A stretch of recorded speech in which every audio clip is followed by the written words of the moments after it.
Hello बच्चों, तो आज अपन देखेंगे बायट शॉर्ट लॉ। ठीक है, इसको शॉर्ट फॉर्म में बीएसएल भी बोलते हैं। देखो यहाँ पे एक करंट कैरिंग आर्बिट्रेरी शेप का एक वायर है। ठीक है, करंट कैरिंग वायर है।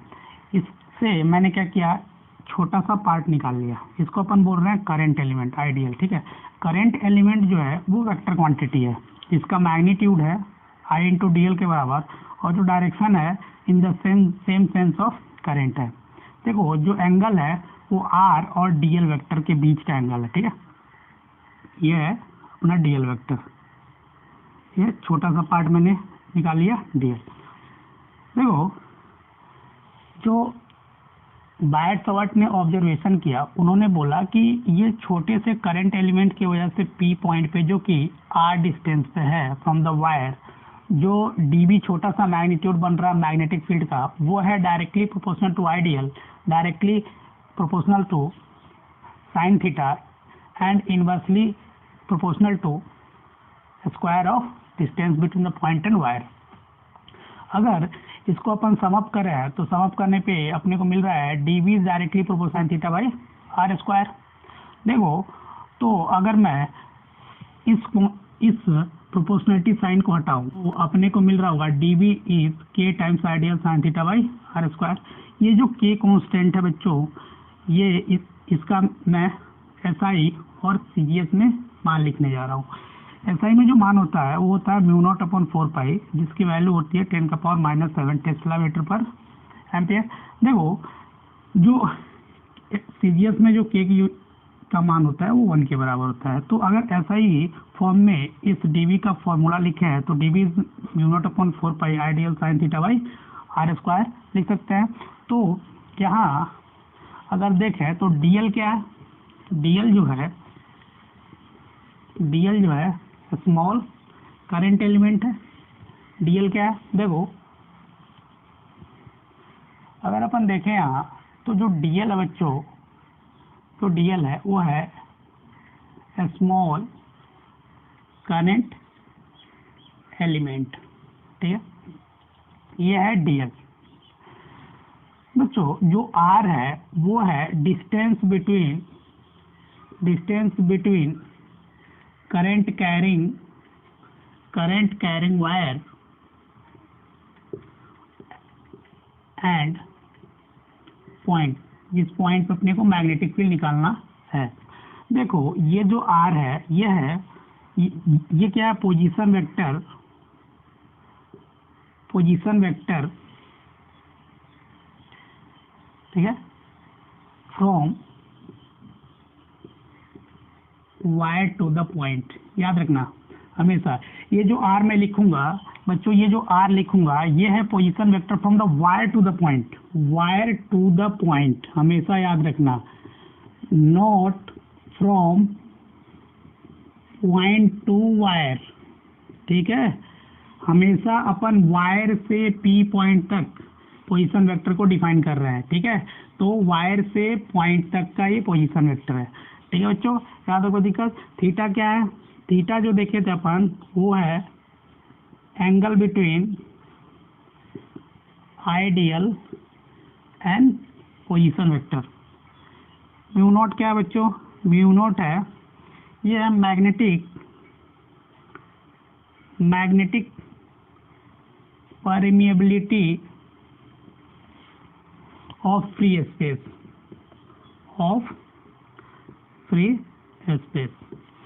मैग्नेटिक परमिएबिलिटी है फ्री स्पेस का। ठीक है बच्चों, देखो अपने को पता है कि जो रिलेटिव परमिएबिलिटी होती है बच्चों वो क्या होती है,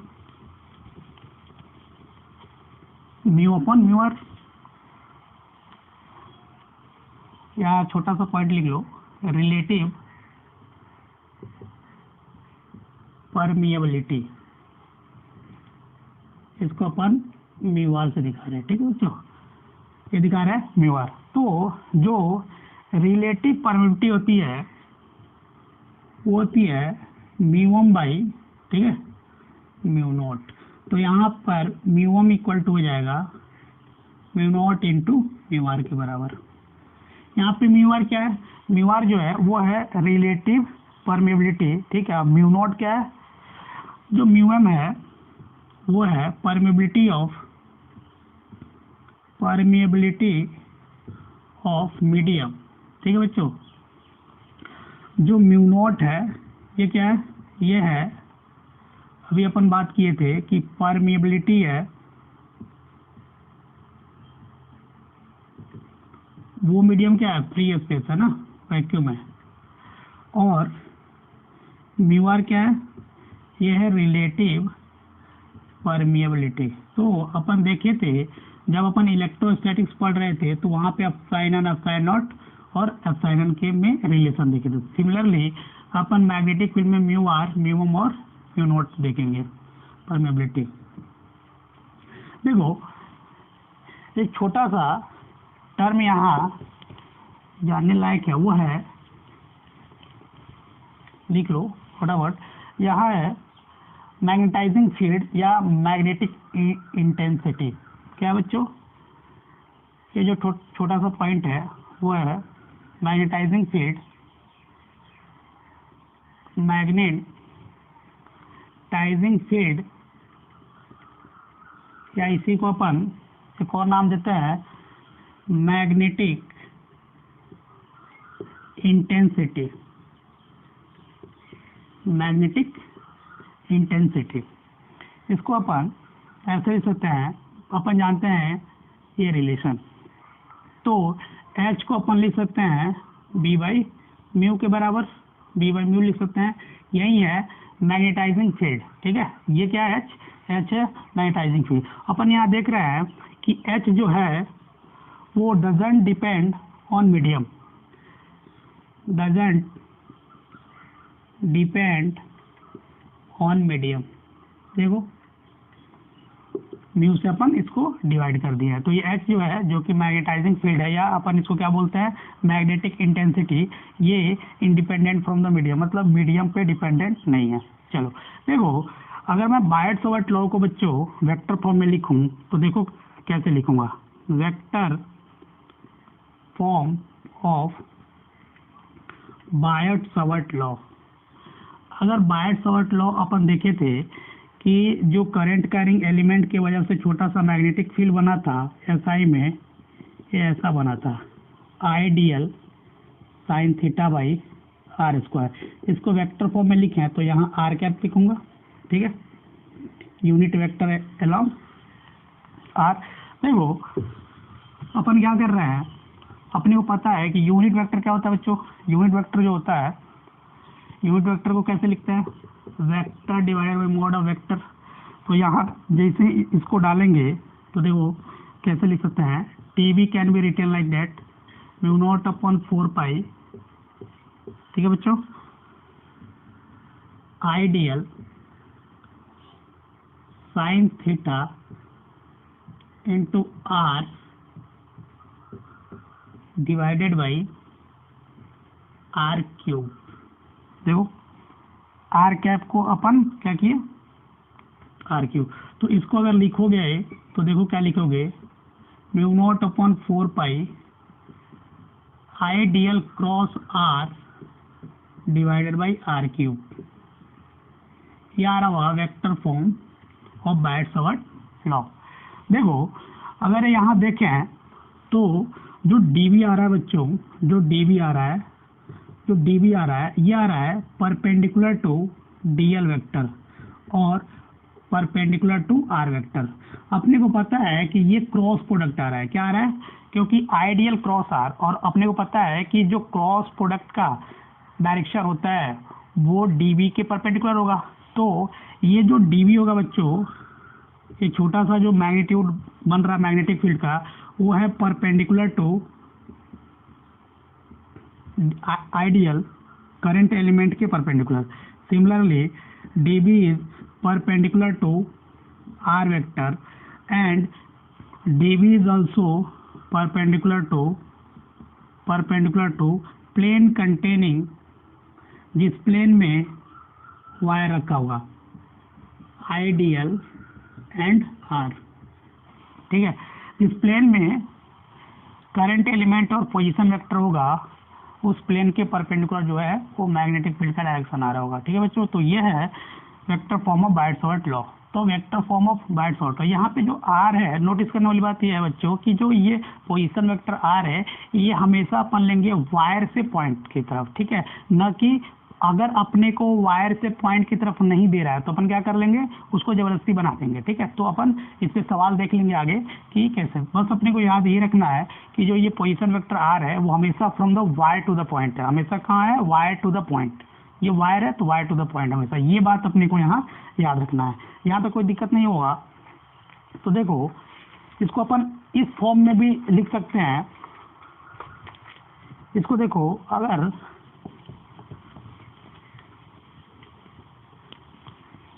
अगर अपने को dB को ऐसे फॉर्म में लिखा है कहीं, मान लो कि mu naught upon 4 pi IDL cross r cap divided by r square, तो ये गलत नहीं है बच्चों, ठीक है, ये भी सही है, याद रखना, ठीक है। यहाँ तो कोई दिक्कत, यहाँ तक कोई दिक्कत नहीं है।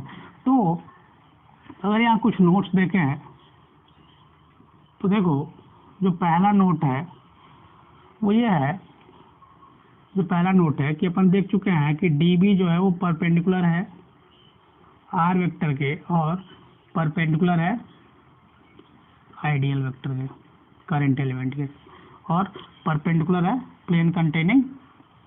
तो यहाँ अपन एक नोटिस लगाएंगे कि अगर ऐसा है इसका मतलब हुआ आउटवर्ड्स, डॉट का मतलब, अगर क्रॉस है इसका मतलब हुआ इनवर्ड्स, ठीक है बच्चों। देखो याद रखना कि if the point P lies on the axis of current carrying wire, then B is always zero, always zero। इसका मतलब ये हुआ कि अगर पॉइंट जो है करंट कैरिंग वायर के एक्सिस पे ही आ जाता है तो उस पॉइंट पे जो करंट कैरिंग वायर की वजह से मैग्नेटिक फील्ड बन रहा होगा वो जीरो के बराबर आएगा। देखो इसको ऐसे समझने की कोशिश करते हैं। मान लो कि ये वो करंट कैरिंग वायर है, एक पॉइंट यहाँ पे है, इसको मैं P1 बोलता हूँ, और एक पॉइंट यहाँ पे है, इसको मैं P2 बोलता हूँ, ठीक है। देखो ये है, इसमें करंट आ जा रहा है, ठीक है। तो जो यहाँ आइडियल होगा इसका डायरेक्शन ऐसे है और ये है पोजीशन वेक्टर, ठीक है। तो यहाँ जो थीटा बन रहा होगा वो बन रहा है 180 डिग्री, ठीक है, और साइन 180 डिग्री का मान कितना होता है, 0। तो ये BP1 की वैल्यू 0 आ रही होगी। सिमिलरली BP2 की भी वैल्यू 0 आ रही होगी क्योंकि यहाँ थीटा कितना बन रहा है, 0 डिग्री, ठीक है। तो देखो सिमिलर केस है कि अगर वायर ऐसा हो जाए तो बात वही है, यहाँ मान लो P1 पॉइंट है और यहाँ P2 पॉइंट है और यहाँ इसमें करंट आ जा रहा है, तो सेम केस बनेगा, सेम केस है। तो अपने को ये नहीं देखना है कि वायर इंक्लाइंड है कि स्ट्रेट है, ठीक है। अगर पॉइंट एक उसके एक्सिस पे मिल रहा है, अगर पॉइंट करंट कैरिंग वायर के एक्सिस पे मिल रहा है तो एक्सिस वाले पॉइंट पे जो होगा मैग्नेटिक फील्ड उस वायर के चलते क्या होगा, 0। देखो ये था छोटा सा पॉइंट। अब अपन एक थोड़ा सवाल देखते हैं। सवाल ऐसा है बच्चों कि एक करंट कैरिंग एलिमेंट है, ये है एक्स एक्सिस, वाई एक्सिस और जेड एक्सिस। यहाँ एक करंट कैरिंग एलिमेंट है आइडियल, ठीक है, जिसका ओरिजिन से पोजीशन वेक्टर गिवन है r, ठीक है। अपने को बताना है magnetic field at origin due to current carrying element, current carrying element. इस करंट कैरिंग एलिमेंट के चलते जो है वो यहाँ पे ओरिजिन पे जो है मैग्नेटिक फील्ड कितना बन रहा हो। देखो अपन जब फॉर्मूला लिखे थे तो याद रखना, जो अपन फॉर्मूला लिखे थे तो अपन लिखे थे कि जो dV बनता है बच्चों वो आता है, मैग्नीट्यूड लिख देते हैं, mu naught upon 4 pi, solution कर रहा हूँ, ठीक है, I dl sine theta upon R square. या अपन इसको जब वेक्टर फॉर्म में लिखे थे तो ऐसे लिखे थे mu naught upon 4 pi I dl cross R divided by R cube, हमने ऐसा लिखा था। लेकिन मैंने बताया था आपको जो आर है वो क्या है, वायर से पॉइंट का डिस्टेंस। तो अपने को देखो ये छोटा सा करंट एलिमेंट यहाँ पे है, तो यहाँ से अपन ये तो अपने को गिवन है ओरिजिन से यहाँ तक, अपन क्या करेंगे पॉइंट यहाँ पे है तो अपन इसको पोजीशन वेक्टर को ऐसे लिखेंगे। तो जो अपना कैलकुलेशन वाला पोजीशन वेक्टर होगा वो माइनस आर वेक्टर होगा। तो यहाँ पे बस क्या करना अपने को, आर वेक्टर की जगह माइनस डाल देना है ना। तो देखो जैसे ही माइनस डालोगे तो आप इसको ऐसे लिख सकते हो minus mu naught upon 4 pi I dl cross R divided by R cube. अगर इसको रीअरेंज करोगे तो देखो इसको अपन फर्दर ऐसे लिख सकते हैं mu naught upon 4 pi R cross I dl divide by R cube. ये इसका सॉल्यूशन है। यहाँ तक कोई दिक्कत, यहाँ तक कोई दिक्कत नहीं हुआ होगा। देखो अब अपन जा रहे हैं एक छोटा सा टॉपिक देखने, magnetic field due to moving charge. अगर एक चार्ज मूव कर रहा है तो अपन देखे थे कि अगर एक चार्ज मान लो यहाँ प्लस क्यू चार्ज है और ये v वेलोसिटी से मूव कर रहा है और कोई पॉइंट है यहाँ पे p, यहाँ r वेक्टर है, ठीक है। देखो ये केस है, अपन देखे थे कि अगर एक चार्ज मोशन में है तो उसके चलते भी सराउंडिंग में मैग्नेटिक फील्ड इंटेंसिटी बनती है। अब अपन उसका मैग्नीट्यूड कैलकुलेट करने की कोशिश कर रहे हैं, ठीक है। देखो अगर अपन देखें तो बायट-सवर्ट लॉ को अपन थोड़ा सा मॉडिफाई कर दें तो अपने को ये मिल जाएगा। देखो क्यूबी को अपन लिख सकते हैं आइडियल के बराबर, चेक कर लेना, ठीक है। क्यूबी को आइडियल के बराबर लिख सकते हैं। जो बायट-सवर्ट लॉ था बच्चों, बायट-सवर्ट लॉ, उसमें करंट कैरिंग एलिमेंट की वजह से जो मैग्नेटिक फील्ड बना था वो बना था mu naught upon 4 pi I dl sine theta by R square. अपने को आइडियल को क्यूबी से रिप्लेस कर देना है तो mu naught upon 4 pi Q into V sine theta by R square. ये आ रहा होगा छोटा सा magnetic field due to this moving charge, ठीक है। तो जो बी आ रहा है बच्चों वो आ रहा है mu naught upon 4 pi into Q into V sine theta by R square. This is the magnetic field intensity due to moving charge. यहाँ तक कोई दिक्कत, यहाँ तक कोई दिक्कत नहीं। यहाँ पे क्या है, यहाँ जो थीटा है वो है angle between velocity vector and R, velocity vector and R के बीच में एंगल है। यहाँ पे थीटा जो है वो है, लिख लेना, angle between velocity vector and R vector. देखो अगर इसको अपन थोड़ा सवाल देखें तो सवाल ऐसा है, एक चार्ज है उसका मैग्नीट्यूड गिवन है अपने को। जो सवाल ऐसा है, एक चार्ज है प्लस क्यू, ये मूव कर रहा है ऐसे 2 मीटर पर सेकेंड से। एक पॉइंट है, इससे पी पॉइंट है जो कि वेलोसिटी वेक्टर के साथ 30 डिग्री का एंगल बना रहा है और इस क्यू की वैल्यू है 2 कूलम और ये जो आर है ये 2 मीटर है। आपको बताना है कि B at P due to this charge कितना आ रहा होगा। ये छोटा सवाल है, अपने पास फॉर्मूला है बच्चों।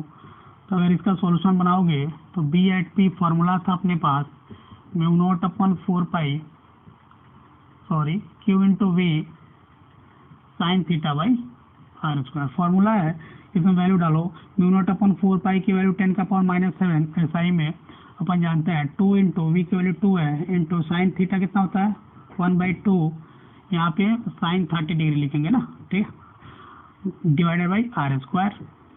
तो यहाँ से जो वैल्यू आ रही होगी वो आ रही होगी 1/2 इंटू 10 का पावर -7, ठीक है।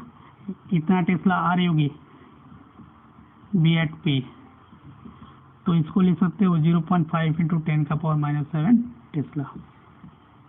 ये है magnetic field intensity due to this moving charge having magnitude 2 coulomb and velocity is 2 meter per second, and we have to calculate the magnetic field intensity at the point which is separated from 2 meter from the moving charge. ठीक है, यहाँ तक कोई दिक्कत? यहाँ तक कोई दिक्कत नहीं है। देखो अब अपन जो अगला केस डील करने जा रहे हैं वो डील करने जा रहे हैं करंट कैरिंग वायर की वजह से मैग्नेटिक फील्ड इंटेंसिटी का मैग्नीट्यूड कैसे कैलकुलेट करते हैं। देखो magnetic field due to current carrying wire. देखो जो करंट कैरिंग वायर होगा वो फाइनाइट शेप का हो सकता है, फाइनाइट वायर हो सकता है, इनफाइनाइट वायर हो सकता है,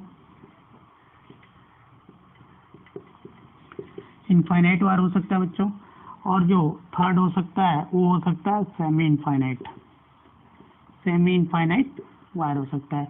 अपन सब केस लिए हैं, एक करंट कैरिंग वायर है, उसके सराउंडिंग में अपने को पता है बच्चों कि मैग्नेटिक फील्ड बनता है। अगर वो वायर फाइनाइट वायर हुआ, इनफाइनाइट वायर हुआ और सेमी इनफाइनाइट वायर हुआ तो अपन एक एक करके इसका मैग्नीट्यूड देखेंगे मैग्नेटिक फील्ड का। देखो जो पहला केस है वो है finite current carrying wire, finite current carrying wire की वजह से मैग्नेटिक फील्ड दिख रहा है। देखो मैं इसके डेरिवेशन पे नहीं जा रहा हूँ, यहाँ एक पॉइंट P है जो कि D डिस्टेंस है, जो कि परपेंडिकुलर डिस्टेंस है। D क्या है? Perpendicular distance. ठीक है बच्चों, वायर के साथ जो एंड 1 है वो मान लो इसके साथ θ1 एंगल सबटेंड कर रहा है, और ये जो है यहाँ से θ2 एंगल इनटू जो है इसका θ2 एंगल। इसको मैं बोल देता हूँ कि ये मान लो यहाँ अल्फा है और यहाँ बीटा है। यहाँ देखो दिक्कत, और एक करंट कैरिंग वायर, इसमें करंट जो दौड़ रहा है वो आई है। देखो इस केस में अपन देखें तो जो फॉर्मूला लिखने जा रहा हूँ वो फॉर्मूला जो आएगा इस केस में वो देखो क्या आ रहा होगा। ये जो फॉर्मूला आ रहा होगा इस करंट कैरिंग वायर के वजह से जो यहाँ मैग्नेटिक फील्ड बन रही होगी। देखो बच्चों करंट ऐसे है और पॉइंट उधर है, तो फिंगर्स उधर खोला तो face of the palm inward आ रहा है, तो ये into the plane of the board आ रहा होगा। देखो तो जो B एट P आ रहा है वो आएगा μ0/4πd sin θ1 प्लस sin θ2। ठीक है बच्चों, ये फॉर्मूला बायट-सवर्ट लॉ से ही डिराइव होता है। मैं डेरिवेशन पे नहीं जा रहा हूँ, बस आपको ये कंक्लूजन याद रखना है। अगर मैं अल्फा और बीटा के टर्म में इसका आंसर दूं तो B एट P आएगा μ0/4πd cos alpha plus cos beta. ये आप इजीली इसको ड्राइव कर सकते हो। देखो ये जो आ रहा है क्रॉस आ रहा होगा, क्योंकि मैग्नेटिक फील्ड जो होता है वो वेक्टर क्वांटिटी है। जब मैग्नीट्यूड लिखूंगा तो डायरेक्शन भी लिखना पड़ेगा। देखो सबसे बड़ी बात यह है कि यहाँ D क्या है। D जो है ये है perpendicular distance from the wire to the point. ये D हो गया। हमेशा अपने को D क्या लिखना है इस फॉर्मूले में, पॉइंट से परपेंडिकुलर डिस्टेंस वायर पे डालेंगे, वो डिस्टेंस जो होगा वो इस फॉर्मूले में डालेंगे। यहाँ पे θ1 क्या है? θ1 जो है वो angle from the perpendicular distance to the one end of the wire. ठीक है, किस सेंस में? ये सेंस जो है वो है इन क्लॉकवाइज सेंस। हमेशा θ1 को किस सेंस में लेना है? क्लॉकवाइज सेंस में बच्चों। ठीक है, देखो ये जो फॉर्मूला आया है ये इस एजम्पशन पे आया है। जो θ2 है वो है angle from perpendicular distance to the another end of the wire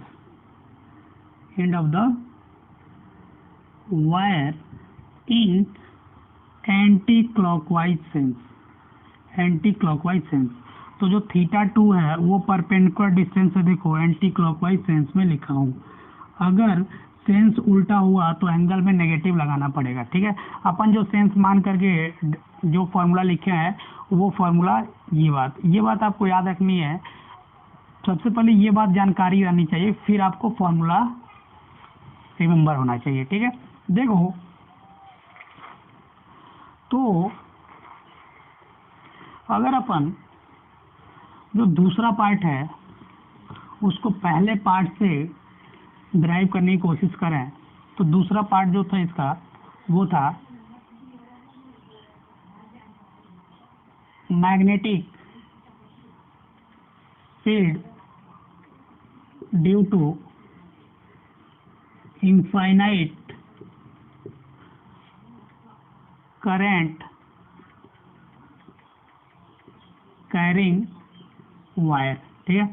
देखो अगर ये इनफाइनाइट करंट कैरिंग वायर है, अगर ये इनफाइनाइट करंट कैरिंग वायर है बच्चों, अगर कोई पॉइंट मान लो इससे परपेंडिकुलर डिस्टेंस P पे है, यहाँ R है, तो यहाँ देखेंगे अपन तो जो ये वाला टिप है इससे जो है एंगल कितना बन रहा है 90 डिग्री, ये है θ1 की वैल्यू। अगर θ2 देखें बच्चों, θ2 भी 90 डिग्री है। देखो अगर एक फाइनाइट वायर को दोनों छोर को लंबा खींच के लेके जाते हो और यहाँ पे रस्सी बंधी हुई जो कि यहाँ P पॉइंट से अटैच है, तो ये जो रस्सी होगी ये जब टिप बहुत दूर चला जाएगा तो ये रस्सी यहाँ पे 90 डिग्री एंगल सबटेंड कर लेगी। मतलब दोनों रस्सी यहाँ जो बंधी हुई थी रस्सी वो दोनों क्या हो जाएगी 180 पे हो जाएगी। तो यहाँ θ1 और θ2 की वैल्यू देखो सेंस भी सेम ही आ रहा है, ये भी क्लॉकवाइज और ये भी एंटी क्लॉकवाइज। फॉर्मूले में अपने को जब अपन यहाँ पे B at P due to infinite wire लिखूंगा तो म्यू नॉट, ये आर मत लिखो यहाँ डी लिख लो, ठीक है, ये डी डिस्टेंस है, mu naught I divide by 4 pi D sine 90 degree plus sine 90 degree.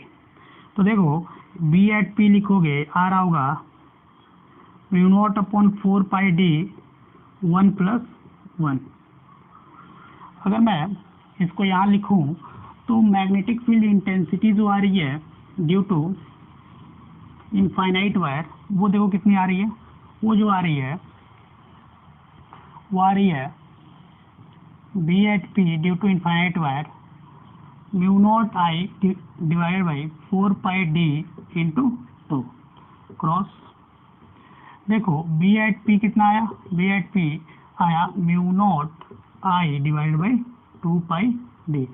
This is the magnetic field intensity at the point D from the infinite wire. ये क्रॉस आ रहा है, डायरेक्शन निकालना मैंने आपको पहले ही बता चुका हूँ। देखो तो ये आ रहा था B P is equal to mu naught I divide by 2 pi. ये है इनफाइनाइट वायर का केस।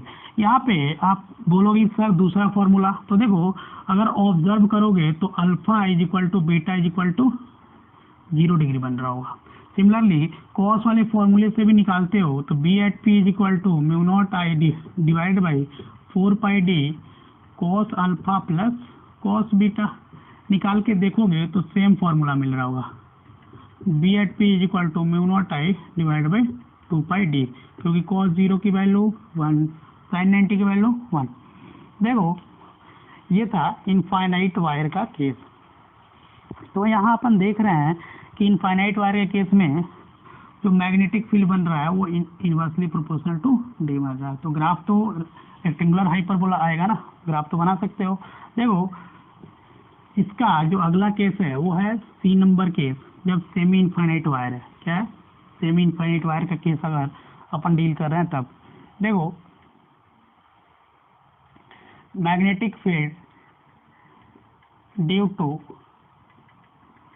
सेमी इनफाइनाइट वायर, इसमें मैं सब केस ले रहा हूं when point is exactly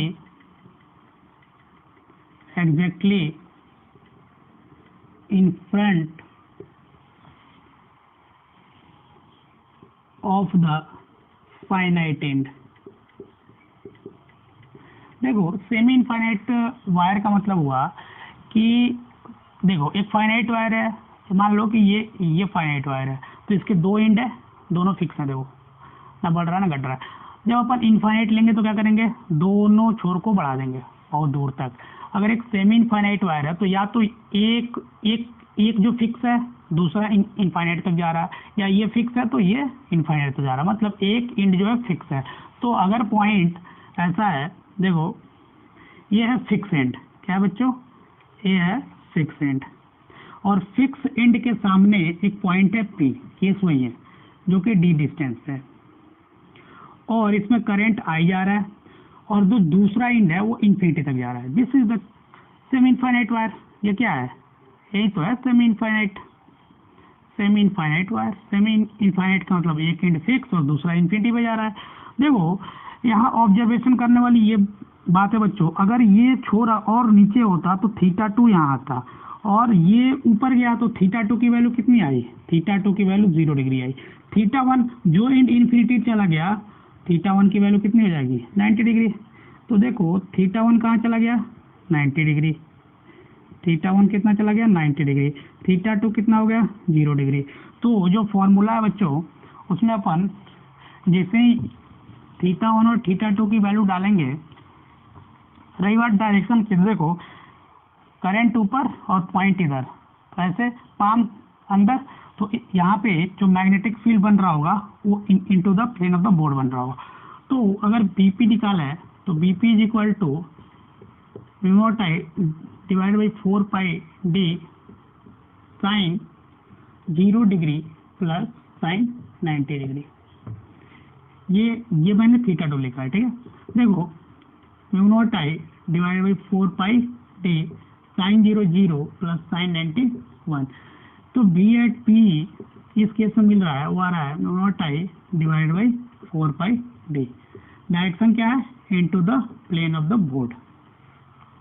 देखो जो दूसरा केस ले रहे हैं बच्चों, ये केस तो आपको इजीली समझ में आ गया होगा। जो दूसरा केस है वो है when the point doesn't exactly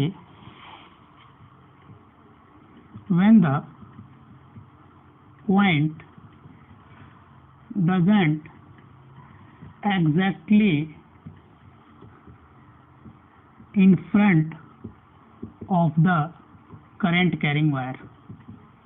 मतलब ये ऐसा है, ये इंड फिक्स है, ये इंफिनिटी की साइड जा रहा है, और ये पॉइंट है यहाँ पे मान लो, ठीक है। ये θ2 बना रहा है और ये इनफाइनाइट तक जा रहा है, तो θ1 की वैल्यू कितनी है, 90 डिग्री। θ1 की वैल्यू कितनी है, 90 डिग्री। इसमें आई करंट फ्लो हो रहा है। तो अगर इसके वजह से देखें तो मैग्नेटिक फील्ड किधर, into the plane of the board. तो देखो यहाँ जो मिल रहा होगा आंसर, वो कितना मिल रहा है। सबसे पहले अपन एंगल का सेंस चेक करेंगे एक बार। एंगल का सेंस देखो, ठीक है, θ1 किस में, क्लॉकवाइज चाहिए फॉर्मूला लगाने के लिए, इसकी वैल्यू कितनी है, 90 डिग्री। θ2 क्या है, एंटी क्लॉकवाइज, चलो ठीक है। तो फॉर्मूला में डाल दो। फॉर्मूला में जैसे ही डालोगे तो बी एट पी जो मिल रहा होगा वो mu naught I divided by 4 pi D sine θ1 की वैल्यू 90 डिग्री प्लस साइन θ2। तो बी एट जो पी मिल रहा होगा म्यू नॉट आई, ये क्रॉस आ रहा होगा, mu naught I divided by 4 pi D 1 plus sine θ2, ये मिल रहा होगा बच्चों क्रॉस का। Magnetic field into the plane of the board है। देखो जो तीसरा सब केस है वो ये है बच्चों, when point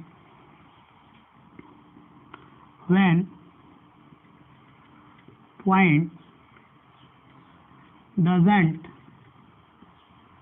in front of the wire। इस बार पॉइंट जो है वायर के सामने है ही नहीं, in front of the wire. देखो जैसे मान लो कि ये वायर है, ठीक है, और पॉइंट कहीं यहाँ पे मान लो ये वायर है, ये है करंट कैरिंग वायर, ये इनफाइनाइट के साइड जा रहा है, और ये वायर है। तो अगर याद रखना, अगर जो पॉइंट है वो वायर के सामने नहीं है बच्चों, तो अपन क्या करेंगे, इस वायर को थोड़ा सा एक्सटेंड करेंगे, और एक्सटेंड करने के बाद अपन इस पे परपेंडिकुलर ड्रॉ करेंगे, ठीक है, परपेंडिकुलर ड्रॉ करेंगे। मैं इसको डी बोलता हूँ, ठीक है बच्चों। चलो, तो अगर देखो ये वाला एंगल कितना है, मान लो इसको θ2, ठीक है। अब ये एंगल ऐसे ना होकर के ऐसे होगा θ2, और जो इन्फिनिटी छोर पे चला गया वो इससे कितना डिग्री का एंगल बना दिया, 90 डिग्री। तो अगर इसको आप सॉल्व करते हो तो सबसे पहले एंगल का सेंस चेक करोगे कि परपेंडिकुलर डिस्टेंस से एंगल का सेंस क्या है। तो अगर परपेंडिकुलर डिस्टेंस से θ1 का सेंस चेक करा है तो ये मिल रहा है क्लॉकवाइज जो चाहिए। θ2 किस सेंस मिल रहा है, वो ये मिल रहा है क्लॉकवाइज फ्रॉम द परपेंडिकुलर। देखो परपेंडिकुलर ये डाला, ये भी क्लॉकवाइज ही मिल रहा है, लेकिन अपने को चाहिए क्या, एंटी क्लॉकवाइज। तो इसको अपन जबरदस्ती एंटी क्लॉकवाइज बना लेंगे, माइनस लगाएंगे तो डायरेक्शन चेंज हो जाएगा। अब अपने पास फॉर्मूला है B at P is equal to mu naught I divided by 4 pi D sine 90 degree plus sine minus θ2, ये मिल रहा होगा क्रॉस। देखो mu naught I divided by 4 pi D sine 91 sine minus theta minus sine θ2, ये मिल रहा होगा B at P, ठीक है बच्चों। यहाँ तक कोई दिक्कत, यहाँ तक कोई दिक्कत नहीं है। तो ये सब केस था सेम इनफाइनाइट वायर का। अपने को बस करना क्या है, हमेशा परपेंडिकुलर डिस्टेंस लेना है वायर से, और एंगल का sense perpendicular distance from the wire से θ1 को क्लॉकवाइज लेना है और θ2 को एंटी क्लॉकवाइज सेंस में लेना है हमेशा। देखो कुछ सवाल सॉल्व कर लेते हैं। सवाल ऐसा है कि एक फाइनाइट वायर है और एक पॉइंट यहाँ पे है, ये पॉइंट है P, इसमें करंट दौड़ रहा है I। ये जो एंड है ये इस पॉइंट पे कुछ एंगल बना रहा है, ऐसा मान लो गिवन है। ये यहाँ से θ1 बना रहा है और यहाँ से θ2 बना रहा है, और जो ये डिस्टेंस है वो d है, ऐसा गिवन है। तो इस केस में अपने को पता है कि अगर आपसे पूछेगा तो पूछेगा क्या, बी पे कितना मैग्नेटिक फील्ड आ रहा होगा। देखो अगर इसका सॉल्यूशन बनाते हो तो ये फाइनाइट वायर है, चलो ठीक है। फॉर्मूला अपने को पता है, फॉर्मूला लगाने से पहले अपन क्या चेक करेंगे, perpendicular distance from the wire. यहाँ पे चूंकि पॉइंट जो है ये वायर से के सामने नहीं था, हमने क्या किया, वायर को एक्सटेंड किया और इस पे परपेंडिकुलर ड्रॉ किया। मैं ऐसा सवाल बना के दे दिया हूँ, अगर नहीं है तो अपने को बनाना पड़ेगा। तो डी तो गिवन है, जो θ1 है बच्चों वो क्लॉकवाइज सेंस में दिया है, ठीक है। जो θ2 है बच्चों ये भी क्लॉकवाइज सेंस में है, लेकिन ये तो गलत है ना, तो अपने को इसको माइनस θ2 एंटी क्लॉकवाइज सेंस में लिखना है, ये सही है। तो अपने पास फॉर्मूला है, और देखो डायरेक्शन कैसे आ रहा हुआ, into the plane of the board. देखो करंट ऊपर, थंब इधर, जिस पॉइंट पे निकालना है उधर क्या करोगे, फिंगर्स खोलोगे। तो देखो पाम जो आ रहा है into the plane of the board आ रहा है, तो बी एट पी जो आ रहा होगा mu naught I divide by 4 pi D sine θ1 plus sine minus θ2 cross. देखो अपने को ये बात पता है कि साइन माइनस थीटा की वैल्यू जो होती है वो माइनस साइन थीटा के बराबर आती है। तो बी एट पी जो आ रहा होगा वो आ रहा mu naught I divide by 4 pi D sine θ1 minus sine θ2, और जो डायरेक्शन होगा into the plane of the board आ रहा होगा। ये था छोटा सा सवाल। चलो एक और सवाल देखते हैं। सवाल ऐसा है कि एक फाइनाइट वायर है। देखना, सवाल ऐसा है कि एक फाइनाइट वायर है बच्चों, यहाँ एक पॉइंट P है जो कि यहाँ से 1 मीटर है, और ये एंड जो है 1 मीटर है, और यहाँ से ये एंड 1 मीटर सेपरेटेड है। ठीक है बच्चों, आपको बताना है B at P due to this current carrying wire कितना हो रहा है जब इसमें करंट I फ्लो कर रहा है। देखो, इसका अगर सॉल्यूशन बनाओगे तो कैसे बनाओगे, ये और ये जोड़े, इसको मैंने θ1 बोला, इसको कितना बोला θ2, और ये देखो ये राइट एंगल ट्रायंगल है तो इसकी वैल्यू √2 आ रही होगी, इसकी भी वैल्यू √2 आ रही होगी। तो अपने पास फॉर्मूला कितना है, B at P is equal to μ0I divided by 4πd sin θ1 plus sin θ2। Direction कैसे आ रहा होगा, क्रॉस। देखो, अगर सब वैल्यू को डालें, 4πd की वैल्यू कितनी है, 1 के बराबर, जो कि परपेंडिकुलर डिस्टेंस है पॉइंट टू द वायर। देखो, उसके बाद sin θ1 डालोगे तो sin θ1 के बताओ कितना होता है। देखो, sin θ डालोगे तो 1/√2, सिमिलरली sin θ2 डालोगे तो 1/√2, ये क्रॉस। इसको जैसे ही सॉल्व करोगे तो देखो कितना आ रहा है, μ0I डिवाइड बाई 4π 2/√2 क्रॉस। इसकी जो वैल्यू आ रही होगी फाइनल, वो देखो कितना आ रहा है कि μ0I divide by 2√2 pi cross आ रहा होगा। इसका जो होगा फाइनल सॉल्यूशन होगा। यहाँ तक कोई दिक्कत, यहाँ तक कोई दिक्कत नहीं होगा। चलो एक और सवाल देखते हैं। सवाल ये है बच्चों कि 2 इनफाइनाइट वायर है। क्या है, 2 इनफाइनाइट वायर। देखो सवाल ऐसा है, एक इनफाइनाइट वायर, ये इनफाइनाइट वायर है, और एक यहाँ इनफाइनाइट वायर है, ये इनफाइनाइट वायर। इसमें जो करंट फ्लो हो रहा है वो 5 एम्पियर है, इसमें 10 एम्पियर करंट है। इनके बीच का जो सेपरेशन है वो 5 मीटर है, और ये जो वायर है इससे 5 मीटर सेपरेटेड एक पॉइंट है यहाँ पे P। आपको बताना है BP नेट कितना आ रहा होगा। यहाँ तक कोई दिक्कत, यहाँ तक कोई दिक्कत नहीं है। देखो, अपने को पता है कि इनफाइनाइट वायर के वजह से मैग्नेटिक फील्ड इंटेंसिटी का फॉर्मूला आता है μ0I डिवाइड बाई 2πd। देखो, सबसे बड़ी बात है कि इस P पॉइंट पे इस वायर की वजह से भी आ रहा होगा और इस वायर की वजह से भी आ रहा हो, और अपने को ये बात पता है कि जो मैग्नेटिक फील्ड है वो वेक्टर क्वांटिटी है। तो जब भी एडिशन करेंगे तो वेक्टर सम करेंगे विद द डायरेक्शन।